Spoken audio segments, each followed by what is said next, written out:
Yeah, I'm that impressed how much you've stuck with those healthy habits that you developed in prison, like meditation and going to the gym and stuff like that. And I feel like the prison system can be a revolving door sometimes because so many people just ditch those habits and go back to their old ways.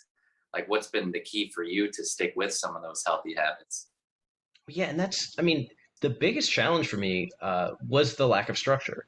And prison isn't structured like a boot camp in the way that a lot of people think, but it's, you know when your meals are going to be, you know when you're basically going to have to go to bed or you're going to get up. There isn't all this variability, and there aren't that many options. I can't stay out late in prison. Like I could stay up late in my cell watching TV, but that's not the same thing as a friend saying, "Hey, let's get in the car and go to this concert," 3 cities away. Having those options and having, just all these distractions and all these things kind of drawing me in is really different. So I think that I guess the secret for me was realizing that I had done that. I had chased like pleasure, I had chased distraction, I had chased stimulation for most of my life, and what it did was land me in prison where I, had this swath of destruction behind me.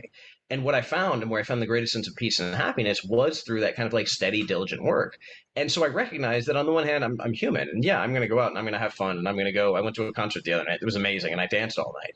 But I'm also going to have that structure because that structure allows me to be the person who can really enjoy that. Because for a lot of my life, especially before I went to prison, yeah, I could go to that concert, but all I was really doing was thinking about how I could get high next, or how I could run away, or how I could get laid, or like I was never in the moment. I was never really enjoying things. I was always just pinballing or bouncing from one thing to the next.